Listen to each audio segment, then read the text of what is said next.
में आपका स्वागत है। सर आज बात करते हैं, सबसे पहले थोड़ा निफ्टी के ऊपर चर्चा करते हैं और मार्केट के ऊपर चर्चा करते हैं। अगले हफ्ते मार्केट में कैसा पोजीशन रहेगी ये सारी चर्चा करते हैं। तो सबसे पहले अगर देखा जाए तो जॉब डाटा जो आया है, जॉब डाटा की वजह से मान लो आपके मन में अगर कुछ ये संदेह चल रहा हो, सब लोगों के मन में जैसे मार्केट में गिरावट होगी, ये सब लोगों के मन में चल रहा है, लेकिन मुझे ये लगता है कि मार्केट में सर जितना गिरावट हो, काफी गिरावट हो चुकी है और ये जो जॉब डाटा की वजह से जो गिरावट होगी तो बहुत ज्यादा गिरावट नहीं होनी चाहिए। तो लगभग 23,000 जो रेंज चल रही है निफ्टी की, जो जो मैं पहले भी वीडियो में बता चुका हूँ, जो रेंज है लगभग 23,800 की रेंज।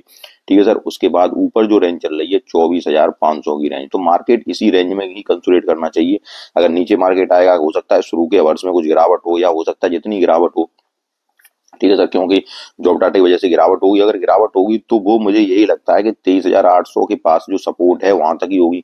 उसके बाद फिर देखते हैं कि फिर क्या होता है, वो आगे देखा जाएगा। लेकिन जहां तक संभावना है कि ये मार्केट, क्योंकि ये जो न्यूज होती है जॉब डाटा, ये जो न्यूज है, जॉब डाटा निकल रहा है उनसे, ये जो न्यूज है जिसमें कि आपको ये निकल के आया, जो जीडीपी दर निकल के आई, क्योंकि ये जीडीपी दर मान लो जो मार्केट को चला रहे हैं बड़े बड़े निवेशक, तो उनको पहले से पता रहता है कि जीडीपी दर क्या निकल के आ रही है, क्या होगा। तो मार्केट पहले से ही नीचे निफ्टी गिर रही है, तो ज्यादा गिरावट, और हो सकता है इन्हीं वजह से ही निफ्टी लगातार नीचे की तरफ आ रही हो।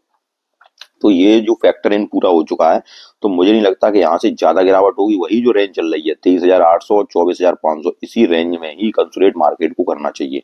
हाँ, अगर 23,800 से अगर नीचे निकलता है तो उसके बाद फिर देखेंगे 23,800 का जो सपोर्ट है, अगर वहां से भी फिर निफ्टी नीचे निकलता है तो फिर 23,200 जो ये रेंज थी, ठीक है सर, तो ये रेंज में ही मार्केट को चलना चाहिए। ज्यादा मार्केट में गिरावट की संभावना नजर नहीं आती है।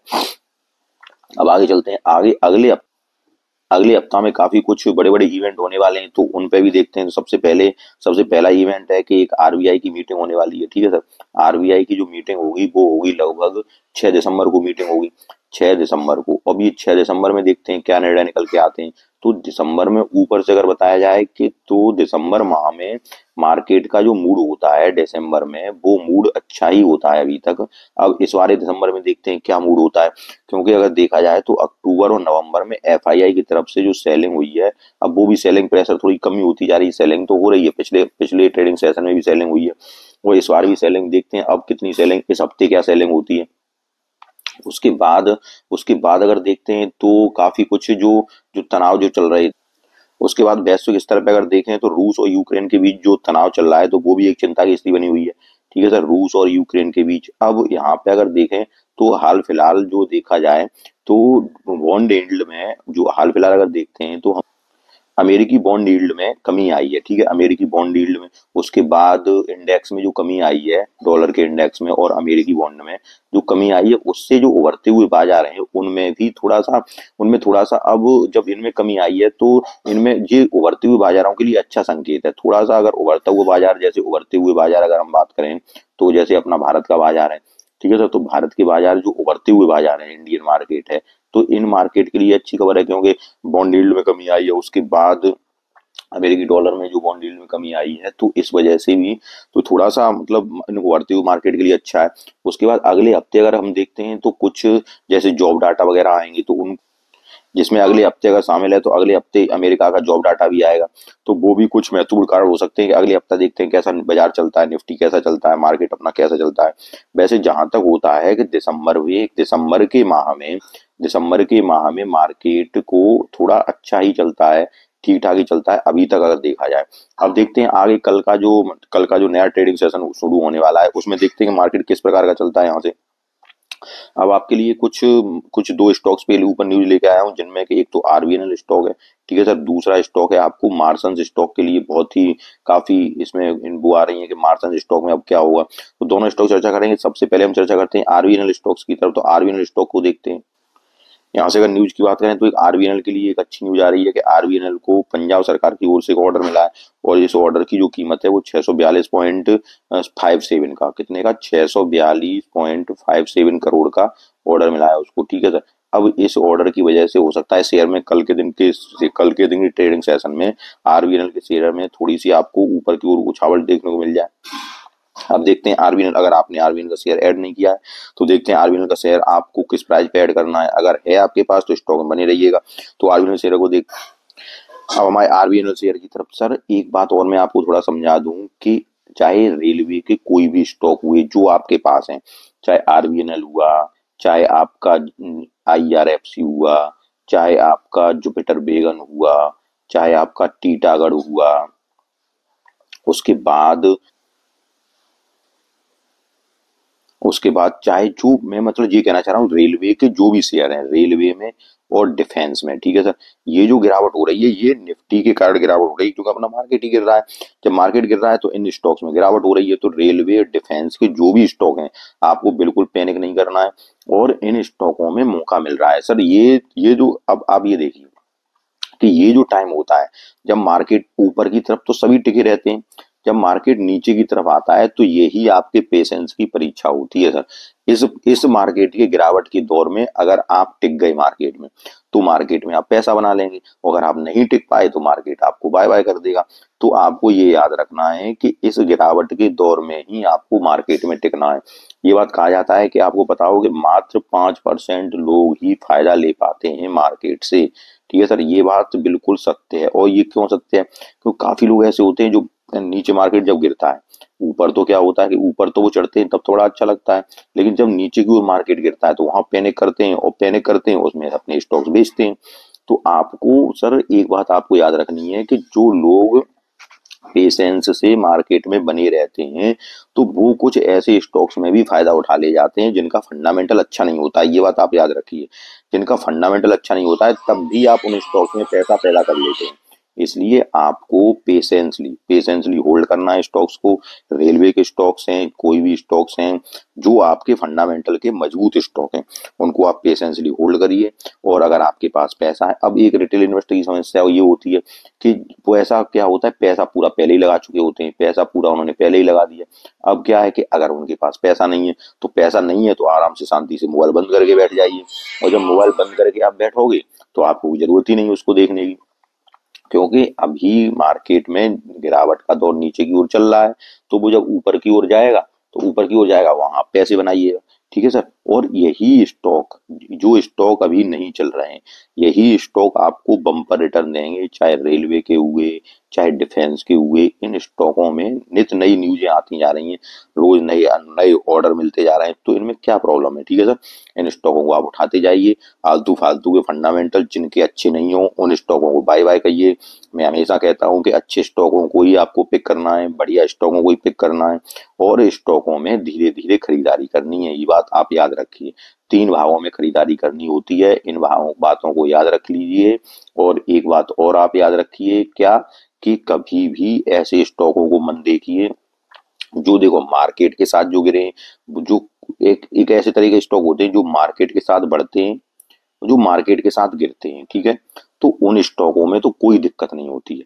लेकिन काफी यूट्यूबर आपके लिए ऐसी वीडियो बना देते हैं कि अभी ये 60% स्टॉक गिरा हुआ है, धीरे धीरे ऐड करते चलिए, धीरे धीरे ऐड करते चलिए, अब ये स्टॉक यहाँ से ऊपर की ओर तरफ चलता चला जाएगा, अब ये यहाँ से ऊपर की तरफ चलता चला जाएगा। सर कब ऊपर की तरफ चलता चला जाएगा? तो जो स्टॉक, आप उन्हीं स्टॉकों पे ध्यान दीजिए जो कि मार्केट के अनुसार नीचे आ रहे हैं, मार्केट के अनुसार ऊपर जा रहे हैं। और आलतू फालतू के स्टॉक जो पहले से पड़े हुए हैं तो वो ऐसे ही पड़े रहते हैं, आप उनमें एवरेज करते रहोगे, 2 साल निकल जाएंगी, 3 साल निकल जाएंगी, पैसा आपका वहीं का वहीं डला रहेगा। ये पक्की बात है। तो आपको थीम पे ध्यान देना है, बाजार की थीम क्या चल रही है, बाजार में चल क्या रहा है, आपको उन्हीं स्टॉकों में ऐड करना है। ये बात याद रख लीजिए। मैं बार बार आपसे कहता हूँ, अभी के समय देखें तो आप इलेक्ट्रॉनिक मैन्युफैक्चरिंग के स्टॉक देखिए, ठीक है सर। रेलवे जो स्टॉक चल रहे हैं, रेलवे और इनमें तो बात ही नहीं है कुछ, ये तो आपके चलेंगे ही। लेकिन अभी के समय में आपके चल रहे हैं इलेक्ट्रॉनिक मैन्युफैक्चरिंग के स्टॉक पे आप ज्यादा ध्यान दीजिए। उनमें आपके इलेक्ट्रॉनिक मैन्युफैक्चरिंग के स्टॉक्स में हो गए आपके काइनास टेक्नोलॉजी हो गया, आपका पीजी इलेक्ट्रोप्लास्ट स्टॉक हो गया, आपका सिरमा एसजीएस टेक्नोलॉजी हो गया, आपका एवलॉन टेक्नोलॉजी हो गया, आपका डिक्सन टेक्नोलॉजी हो गया। तो ये जो मैंने 5 स्टॉक बताए, इनमें से आपको सारे स्टॉक चुन के उनमें से अच्छा स्टॉक ढूंढना है, और ये सारे अच्छे स्टॉक हैं। अब आपके अनुसार इनमें से कोई एक स्टॉक ढूंढना है, वो आपको अपने पोर्टफोलियो में ऐड करना है, ठीक है सर। अब हम चलते हैं मार्सन स्टॉक की तरफ। अब हमारे मार्सन स्टॉक की तरफ सर, इस पे मैंने पहले भी वीडियो बनाया है मार्सन स्टॉक पे, और एक डिटेल वीडियो केवल 15-20 मिनट का मैंने इसी पे बनाया है, मार्सन स्टॉक के ऊपर ही। अब आपको ये देखना है, देखो मैंने उसमें उसमें भी बताया था वीडियो में कि एक ये पैटर्न बना रहा है, यहाँ से देखिए, ये देखिए ऊपर गया, अब ये स्टॉक यहाँ से फिर नीचे आया, ठीक है। अब मुझे ये देखना है कल के ट्रेडिंग सेशन में कि ये स्टॉक देखो यहाँ पे कहाँ तक आया है, ये देखिए आप, ये जो प्राइस थी पहले कितना है, ये प्राइस, इस प्राइस को आप देखिए, ये पहले कितनी थी, ये लगभग 223 रुपए की, ठीक है सर।